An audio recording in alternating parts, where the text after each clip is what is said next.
Hey everybody, Corey and Victoria here. We are the Professor's Du Bois, so we're going to start something totally different today. We're going to introduce the idea of drawing a Lewis dot structure. So where have we been and where we're going? So we've looked at light and energy, we looked at that electromagnetic spectrum, and that helped us determine the structure of the multi-electron atoms. So we knew kind of what the structure of the atom was. Now we want to expand on that and put these atoms together and have determine what the structure of the actual molecule is. Once we can construct the molecule, then we can explain reactivity and some of the properties that these molecules have. So in order to put these atoms together, we need to form bonds. And there's different types of chemical bonds. There's covalent, ionic, and metallic. And covalent bonds are the sharing of electrons between two nonmetals. The ionic bond is a transfer of electron from one atom to the other, making one negative and one positive, and then the electrostatic force of attraction between those two ions is an ionic bond. If there are two metals, then neither one of those metals want those electrons, and when we have metallic bonds, the electrons are kind of ejected from the atom, and they're allowed to flow freely between the cations, and that gives these metals their unique properties like luster and conductivity, etc. We're going to concentrate on covalent bonds moving forward. So the valence electrons are what are involved in bonding. And a scientist, Gilbert Lewis, came up with a useful method of representing valence electrons for elements by just considering the symbol of the element itself to be the nucleus and the core electrons. And then the valence electrons were drawn around the symbol and using dots. So they're called a Lewis dot structure oftentimes. So each dot represents an electron. So in our main group elements, we can have up to 8 of these, and this is called the octet rule. So we're looking at boron here. If we look at the electron configuration, we have 3 valence electrons. The valence are the 2s2 and the 2p1. So we can represent this as a Lewis structure, a Lewis dot structure, by putting the 3 dots around the boron. Now, sometimes you see some inconsistency with how these dots are ordered and placed in, but let's look at the bromine, because I think this is a better example.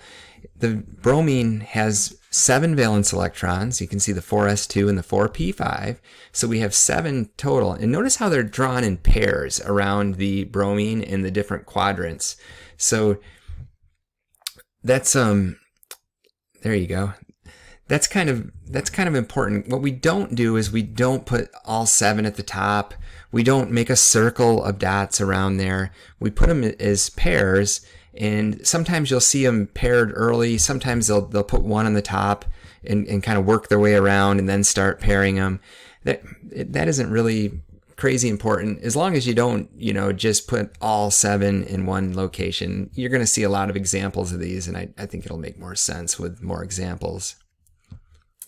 Okay, so when we were talking about putting these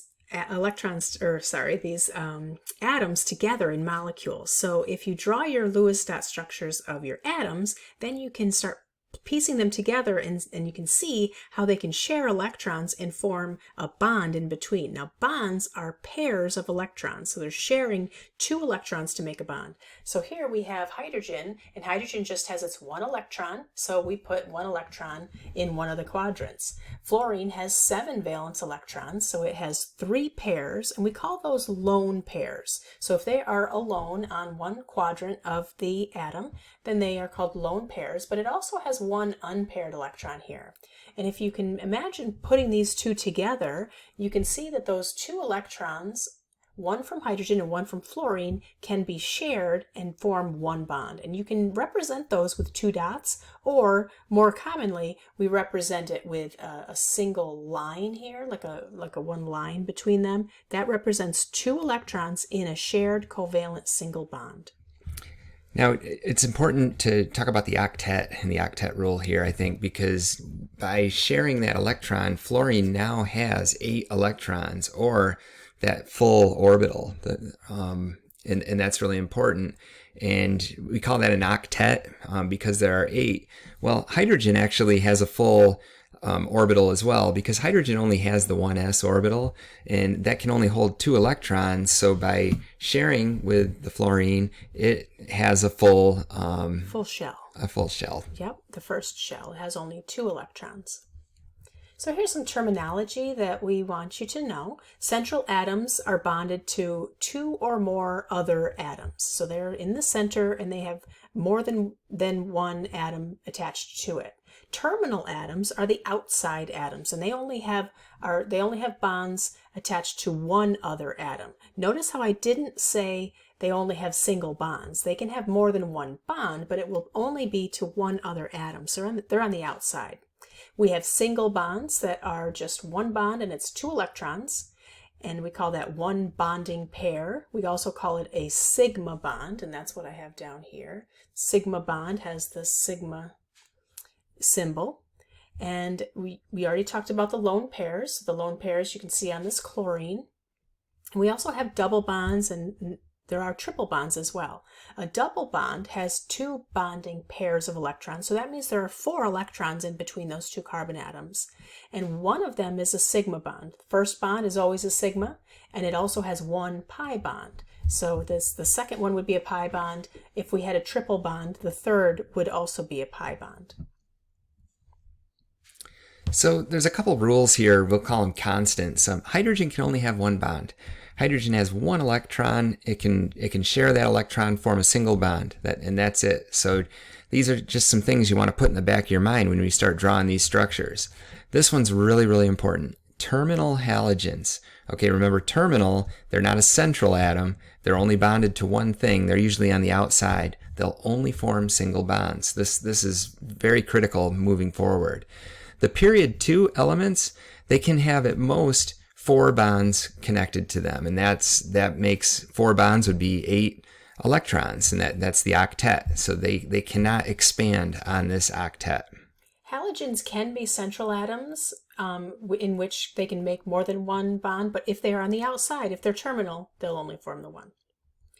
Here are some steps for drawing Lewis structures. I'd like you to take a moment and maybe take a picture or a screenshot of these steps, and we are going to walk through these steps with a few examples. All right, example 1 is CH4, and the first step for writing the Lewis structure is to sum the valence electrons. Now, remember we taught you guys a really neat trick with the periodic table. For the main group elements, we know the number of valence electrons based on what group they're in. So carbon is in group 4A, has 4 valence electrons. Hydrogen in group 1A has 1 valence electrons. But there's 4 hydrogens, so we have to account for all of those, and that's a total of 8 electrons. The next step is to arrange these atoms in space, and typically we make the central atom the one that's furthest away from fluorine. So in this case, it's the hydrogen is technically further away from fluorine, but since hydrogen can only form 1 bond, it has to be a terminal atom, and carbon is often a central atom. So we're going to start there. We're going to put single bonds between each of the atoms. That's our next step. And then we're going to count how many electrons were used in making those bonds. So each bond is 2 electrons. So I have 2, 4, I have 6, 8 total electrons used in bonding. Well, I had 8 total valence electrons, so all my electrons are accounted for. So I'm just going to check and make sure the octet is satisfied. So my hydrogen is satisfied with 2, and my carbon has 8, so the octet is satisfied, and this is a proper Lewis structure. Yeah, so when you're counting octet, they're shared electrons, right? So carbon gets to count all of those electrons, and hydrogen gets to count the entire bond as well. Next up is the hydroxide ion. Now this has a kind of a unique, it's got a charge, and we're going to have to account for that charge when we're counting our electrons. So the first step is to sum the valence electrons. Well, oxygen has 6 valence electrons, it's in group 6A. Hydrogen has 1, but because this ion has a negative charge, we have to count that 1 electron included in here. So we have a total of 8 electrons, and then we're going to do our our arrangement in space. And since we only have two atoms, we can just put them side by side. So we're going to put a single bond between the atoms, and then we're going to subtract 2 electrons from the total for each single bond. This leaves us with 6 leftover electrons. We are going to add lone pairs to the terminal atoms until the octet is satisfied. Well, hydrogen's satisfied with the bond, so we're going to add in pairs around the oxygen until the octet has been satisfied. So you can see we've got 2, 4, 6 with electrons and then 2 with the bond for a total of 8. The octet is satisfied. All of our electrons have been accounted for. Lastly, for the ion, we need to put brackets around it. And this really helps us see this as an ion, and then we put the charge. If we didn't, with all the dots and stuff, if we didn't put the brackets, it would be easy to get lost. So brackets are there. Let's move on to O2. This is a really unique one, diatomic element. Oxygen has 6 valence electrons. I have 2 oxygens, total of 12 valence electrons. Since there's only 2 elements, I'll just put them side by side. I'll start with a single bond between them, and that is 2 electrons for the bond. I subtract that from the total valence, and I have 10 left over. Leftover electrons, we add lone pairs to the terminal atoms until the octet is satisfied. And if we have leftovers, we'll put them on the central. We don't really have a central atom here, per se. So I've got 2, 4, 6. I got 8. That one has the octet satisfied. So I got 8, 2, 4, 6, 8. And I got 2 more electrons left over. I could put on that oxygen. And I'm out of electrons. That's 10. I'm out. And I didn't satisfy the octet for that other oxygen. Never fear, there's another step. If this has happened, take one lone pair and make it into a bond. So I'm going to put that one as a bond and have a double bond in between my oxygen. Now, what I'd like to do is I'd like to go back to the original 12 and then subtract 4 for the bonds. And that would leave me, so 12 minus 4, I'd have 8 left over. So I would start with one of the oxygens, 2, 4, and I have an octet. And then on the other oxygen, 2, 4, I have the octet. I've used all my electrons. So this Lewis structure has a double bond between the 2 oxygens. N2. Final example is the N2 nitrogen group 5A, 5 valence electrons for each. So we have a total of 10 valence electrons to start with. I'll put a single bond between the 2 nitrogens, and then that accounts for 2 of those electrons. I'm left over with 8, and I can start putting pairs around the nitrogen until the octet is satisfied. So there's 2, 4, 6. I've satisfied the octet because the bond counts as 2, but I only have 2 electrons left over. I didn't satisfy the octet, and I'm out of valence electrons. I need to make one of those pairs a bond. So if I do this, I have a double bond, N double bond N, and that second N still isn't satisfied. Look at that. 2 from the lone pair and 4 from the bonds. That's still 6. Keep going. There you go.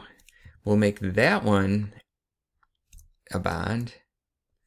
We have satisfied the octet. We have used our valence electrons. We have a proper Lewis structure for nitrogen, and we can realize from this that nitrogen has a triple bond. All right, so there are some exceptions. Hydrogen, as we've talked about, can have 2 electrons. Beryllium is happy with 4, or 2 bonds. Boron can be happy with 3 shared electrons, or 3 bonds. There are some examples of free radicals where you don't have pairs, and you might have an unpaired electron, and an example of that is NO. And expanded valence, if you have a central atom that's in the 3rd period or below, they might have more than 8 electrons around them, and that's okay. So just follow your rules and try these examples. Pause the video and give it a shot. Here comes the answers. Here's the answers. Take a screenshot and check your answers and see how you did. Make sure to remember those brackets around the ions. Lewis structures take a lot of practice, so thanks for watching. Appreciate you coming by.